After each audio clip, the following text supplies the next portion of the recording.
Hi folk, Ashley here, and today I want to answer a few questions. I'm going to attempt to give an explanation to a few questions which I have seen asked pretty often. And the question I'm going to try and answer or explain is, who is God? Or better yet, what is God? And that is a very, very broad question. But to begin to answer that question, we first need to understand just how much human beings as a species actually understands. And before we even begin to understand what humans as a species understand, we need to begin to understand just where we are between everything else that's out there and just how small we are compared to everything else that's out there. Now, the Bible says, in the beginning, God created the heavens and the earth. Now, to me that seems like in the beginning, meaning time was created, God created the heavens, meaning that space was created, and God created the earth, meaning that all natural matter was created. And I don't think those things, or any of those things, can exist without the other. Because if you've got matter with no space and time, when and where are you going to put it? And if you've got space without time and matter, when would you put it? And how would space just exist with absolutely nothing? And if you had space, or if you had time and matter with no space, you'd not know when to put it, and there'd be nowhere to put it. So those three things need to come into existence simultaneously. And if there was a God that created it, logic would say that that God exists outside of that time, space, and matter. Because if he's the creator of it, it has to be, or he has to exist outside of it. If I created the computer, I exist outside that computer, and absolutely nothing, if there were living things that made a computer operate, absolutely nothing inside those microchips would realize that I live outside it. They'd be completely oblivious to my existence. I would know that they're there, but they'd have no idea at all. And I wouldn't be inside that computer or a part of that computer. I am outside of it, just like the creator of the universe has to be outside the universe. Now, how do we explain something that exists outside the universe?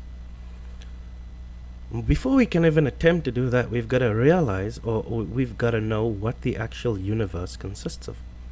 Now, I think that it's better if I play this clip that I found on YouTube to better explain what the universe is, or just how big the universe is and how small we are compared to the universe.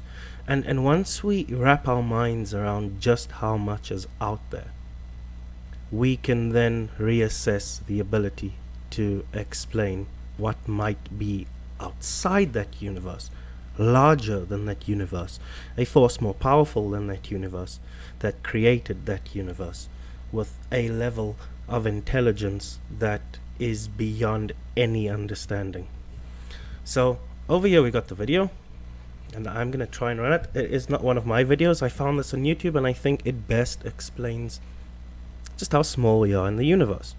So without further ado, I'm gonna mute the microphone and I'm gonna click play on the video. This is a real-life lore video made possible by Squarespace. Make your next move with a beautiful website from Squarespace. This is Earth. You live here on this planet somewhere, and everything that you've ever known is located right here. But just how small exactly is Earth when compared to the scale of the entire universe? Let's start by zooming out to where we can see our nearest cosmic neighbor, the Moon. You may think that the Moon is very close to Earth since it dominates our night skies, but in reality the Moon isn't this close to our planet, it's actually about this far away. 384,400 kilometers away from you right now on average. You could fit 30 entire Earths in between this distance, and if you somehow were able to drive a car at a constant 100 kilometers per hour speed, it would take you about 160 days to drive the entire distance. Despite this incredible distance, however, 12 humans have actually set foot here, representing the furthest away that any individual human has ever been away from the Earth, and one of humanity's greatest achievements. This is what the Earth would look like from there if you were standing there with them, and if you wanted to communicate with somebody back at home, it would take a message about 2.5 seconds to travel between you and them, since that's how fast the speed of light can travel at. This is a photo that was taken on Mars, and that tiny dot that you see there is Earth as seen from the Martian surface. On average, Mars is an incredible 225 million kilometers away from Earth, but that distance can be as high as 401 million kilometers. That means that whenever humanity finally gets around to landing a human on the planet, that person will be 986 times further away from Earth than the astronauts who landed on the Moon were. In addition, the time delay for sending a message from Mars back to Earth isn't just 2.5 seconds, it's actually more like 20 minutes each direction, which would render instant communication in the event of an emergency impossible. When we zoom out even further away, we can find the Voyager 1 space probe, which is the furthest away man-made object from Earth. It is currently located 138 AUs from the Earth, AU meaning astronomical unit, which is the distance between the Earth and the Sun, which means that Voyager 1 is 138 times further away from us than the Sun is. At some point on its long voyage, Voyager 1 turned its camera around and took this photograph. It may not look like much at first, but in my opinion, this is the greatest single photograph ever taken in all of human history. This tiny, pale blue dot is Earth, and I don't think that anybody has ever said something as amazing about this as Carl Sagan when he said, "If you look at it, you see a dot. That's here. That's home.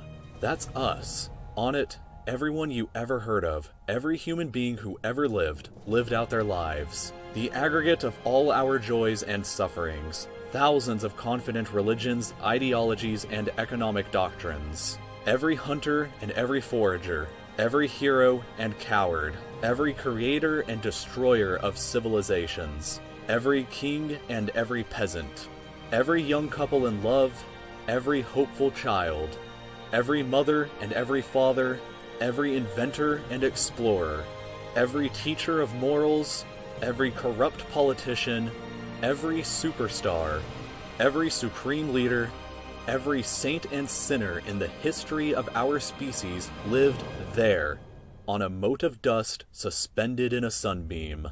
Voyager 1 is currently traveling at 17 kilometers every single second, but even at that speed, it won't break out of the reach of our solar system for another 30,000 years. Once we go beyond the solar system, we arrive in our interstellar neighborhood. Here we shift to the light-year unit of measurement, which is the distance that light travels in a full Earth year, or about 9.461 trillion kilometers. The star Proxima Centauri here is the closest other star to us other than our Sun, but it's still 4.24 light-years away from us. To put that into perspective, if it was heading in the right direction, it would still take Voyager 1 over 70,000 years to reach it. In other words, if you drove your car at 100 kilometers an hour like in our previous example to the Moon, it would take over 6 times longer than the entire age of the universe is just to finally get there, and it wouldn't even exist still when you arrived. When we zoom out even further, we can see the entire Milky Way galaxy, inside of which Earth is located right here. This yellow dot is the furthest extent of humanity's radio broadcasts throughout history, which means that any possible aliens who live outside of this range are totally unaware of humanity's presence. It's complete silence outside of this yellow dot as far as we are currently aware, but the entire galaxy spans over 100,000 light years from end to end. There are over 100 billion stars and over 100 billion planets inside of our galaxy. But you have never seen the full glory of the galaxy at night, because 99% of the stars that you can see with the naked eye are limited to this small, tiny region right here.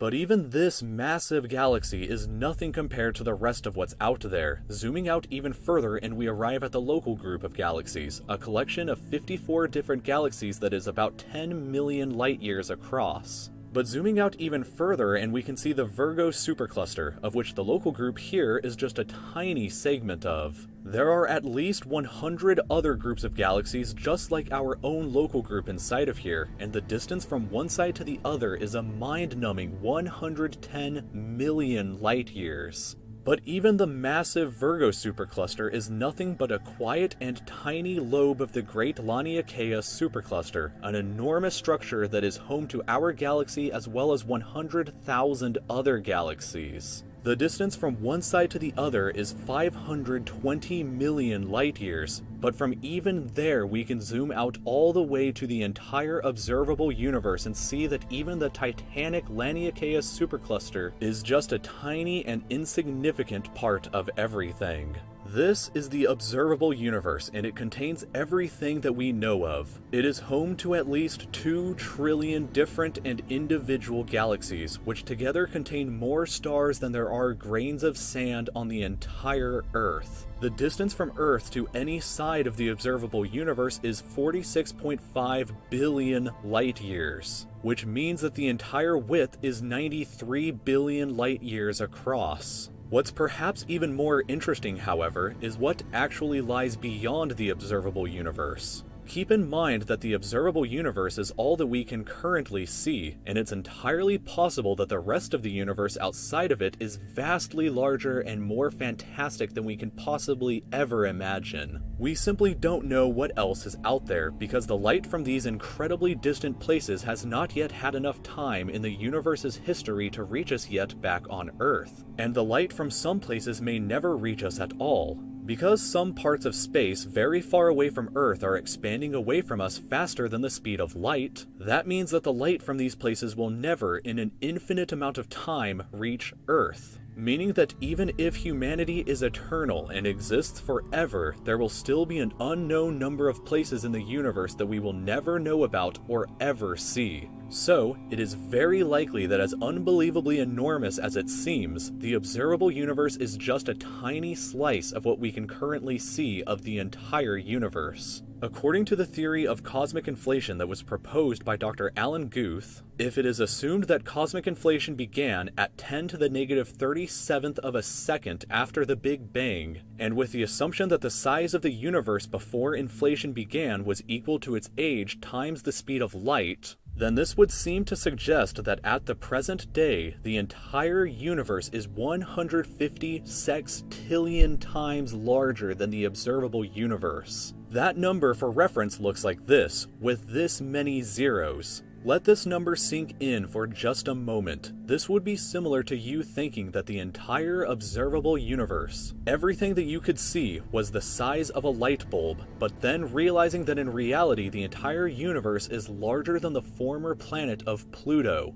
Imagine a light bulb in the center of Pluto, but we inside the light bulb were totally unaware that Pluto existed outside of it, and that's a similar situation to this. We are all so unbelievably small, but you shouldn't worry, because all that means is that there is so much left out there for us to discover together.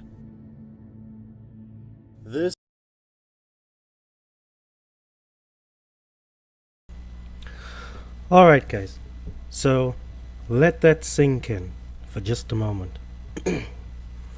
I know I've watched it a few times, and every time I watch it, all I can think and say is, wow, we are so tiny.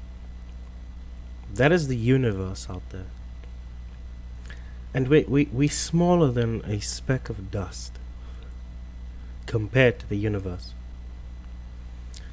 Now, if we cannot begin to understand what happens outside of our Milky Way, which compared to the universe that is observable, isn't very large. how can we possibly comprehend something that created this, or some superforce that created this and lives outside it, which is bigger and more powerful than it? I mean, if you want to rewind and watch that video one more time, just so that it can sink in as to how small we are as humans on Earth.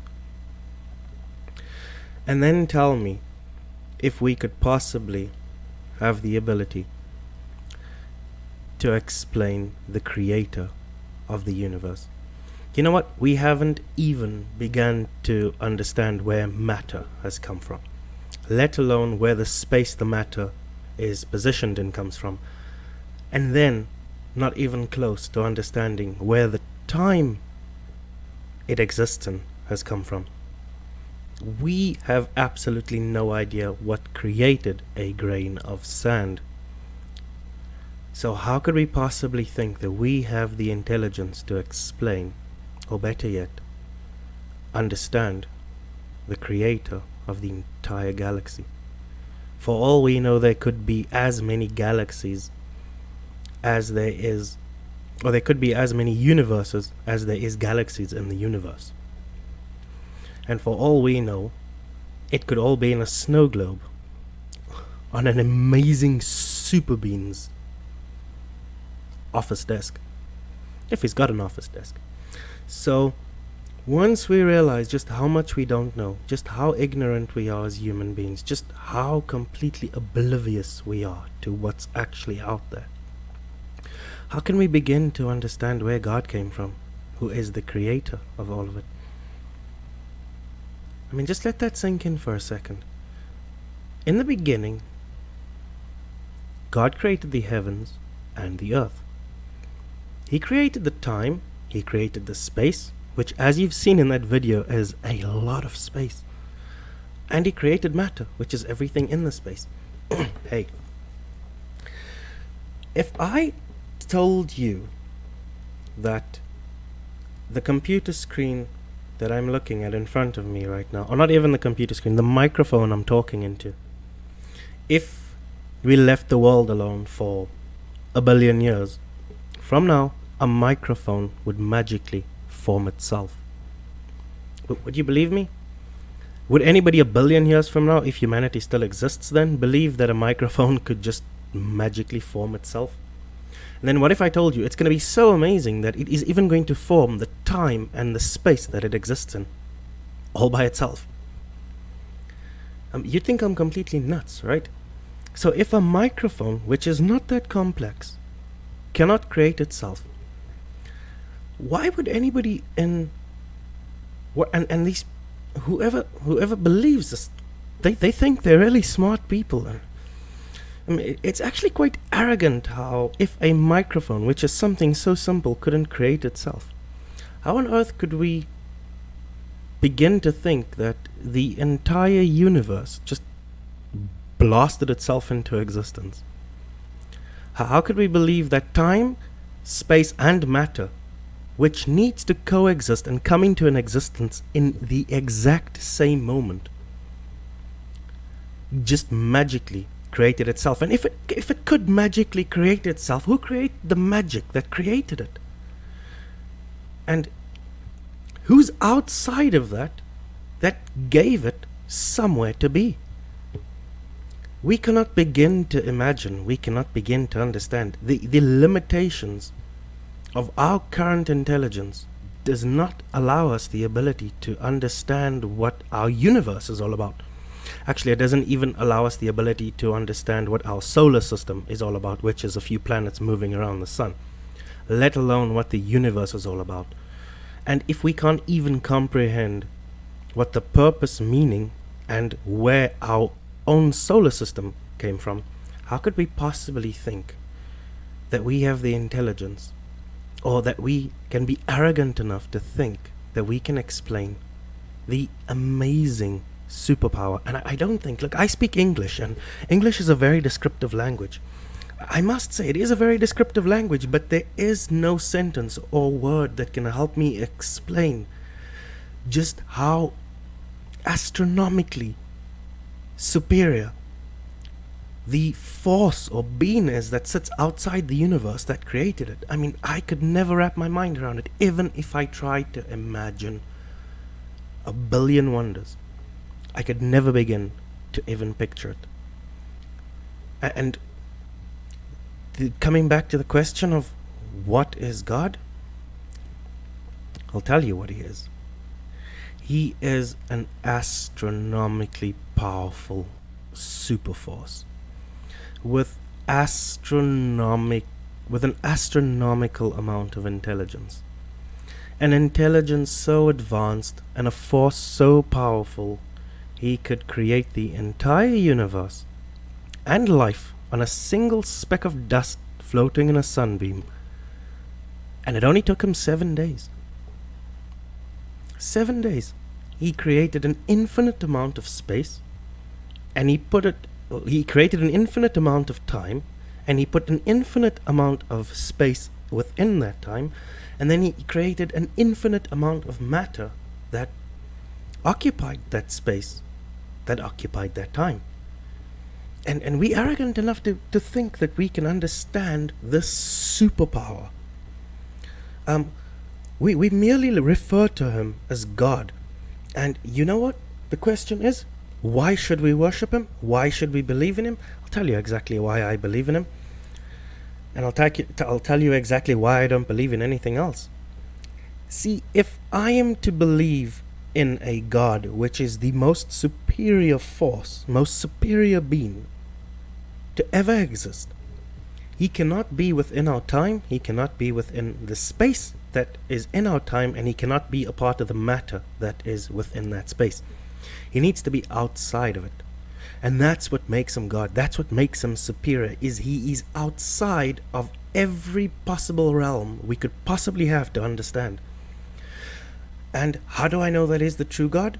Well, you know, in ancient times, they thought that the sun was a god. And then we realized that the universe has trillions of suns. Trillions and trillions and trillions of suns. So how many gods must be out there? And some of them explode and disappeared. I don't think it's a Clash of the Titans. I don't know. I cannot wrap my mind around it. I seriously cannot wrap my mind around it. And I'm a pretty confident and arrogant person on the whole, which I guess is not perfect. But then again, I am just human. But I do understand that there is a power out there, a superpower that I refer to as God. And that superpower is so magnificent. He created a universe, and he flicked us a speck of dust in that universe where everything we could possibly know exists. I can't begin to understand it. I'm not going to pretend that I do understand it. I'm not even going to pretend that in this lifetime I'll be able to understand it. And I don't think any other human being within the existence of the human race is going to be able to explain where our solar system came from, let alone the universe. So with that being said, I can't tell you exactly what God is. And I cannot tell you exactly why he is. But what I can tell you is that I cannot believe that a condenser microphone over a period of 1 billion years is going to manufacture itself. It's too complex to manufacture itself. The same way I cannot believe that an entire universe could just come into existence by manufacturing itself, because it is too complex to manufacture itself. If we move away from the entire universe, which we've discovered in that video is amazingly big, and we just look at something on Earth. Let's not even look at Earth. Let's look at a single plant. Just one small little green plant. Its design is so advanced that it is able to take light from a sky and turn it into sustenance. And then it is able to take water out of the ground and nutrients out of the ground so that it can grow strong. And then there is another marvel, which is an animal, which is astronomically amazing in its own self, And the way it works, that is going to eat that plant, and then we come along and we eat those animals. And us as human beings are amazing. I mean, we've got a heart that pumps blood, and a brain that works as a central computer system, and a nervous system that helps the brain control just about everything in our body. I mean, the plant's design is, I think, 1 billion times more complex than the microphone I'm talking into. And the animal's design, I think, is 1 billion times more advanced than the plant that it eats. And I think human design, just because of the brains we have, is 1 billion times more complex than the animal. And human beings can't even begin to understand how the human brain functions, let alone where the universe came from. And if I look at the design of that plant tells me that it was designed by some body or some force that had a level of extreme intelligence. And if I look at me as a human being, some extremely intelligent, and when I say extremely intelligent, I mean astronomically intelligent force, designed me and put me together and then put it all into existence. Because if nobody is going to believe that a condenser microphone is going to magically just create itself over the period of 1 trillion years, what makes you think that a organism 10 billion times more complex, so complex, humanity in all of its history is not even able to explain, can magically create itself, and at the same time create the space and the time in which it exists? Now, I know that there's a lot of people out there that don't believe. I can tell you, I'm a believer. And I know there's a lot of people out there that would say, yes, but what makes you think that the God that you worship is the right God? Listen, people worshiped the sun not too long ago. And they thought that that was God. People worshipped the moon not too long ago, and they thought that that was God. And you know what? That sun and that moon is in the galaxy, is in the universe. It's in the solar system that the God that I worship created. And I worship the God that's outside of our universe, the creator of the universe. But still, that leaves us with a question. How do we know that the God of our universe is the correct God? How do we know that the God, and I'm a Christian, right? So I believe in the God of the Sabbath and the God of Jesus Christ. And how do I know that that God is the correct God? Now, I don't want to bash on any other religion, but I'm gonna call a spade a spade. The Hindus believe that their gods are the correct gods, right? And we see a couple of pictures of rats and elephants, which is in our time, which is part of our space, which is made of our matter. I'm sorry, that's not God to me, because I am just as good as it.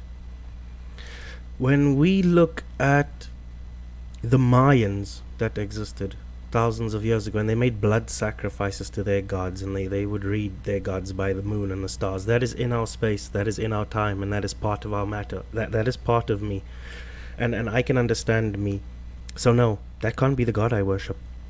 The God I worship is the creator of the universe, and he's the one that sits outside the universe. He's the one that's got the universe in his hand. And I'm sure he's got it in a snow globe that stands on a big table of about 1 billion other universes that he has. That's the God I serve. I don't want to run this video too long, and I hope that those explanations that I gave actually made some sense to some people.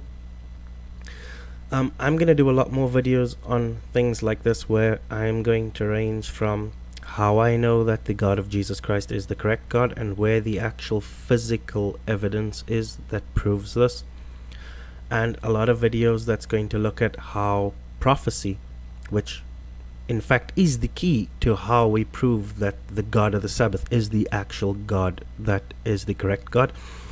And I'm going to take prophecy and I'm going to apply it to what happened over history, and how the world is following it today, and how the Bible, which is the Word of God, applies to what we're going through in our everyday life. Now, I'm sure a lot of other people did this out there.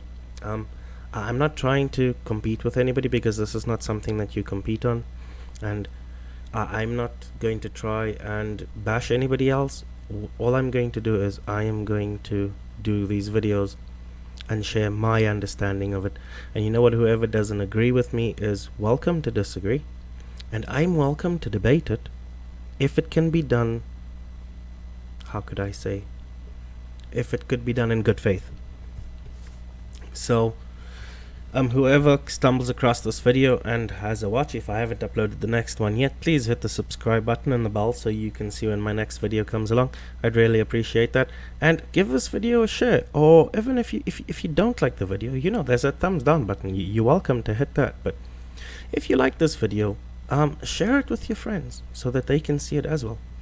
If you don't want to hit the share button, well, you could tell them about it as well. I mean, whichever way it can get through to the world, I would be happy with.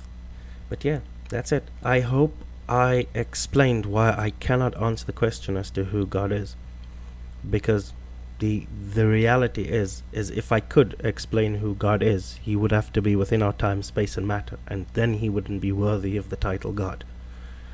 So yeah, hope you guys enjoyed listening to me rumble. Hope to see you guys soon. Take care.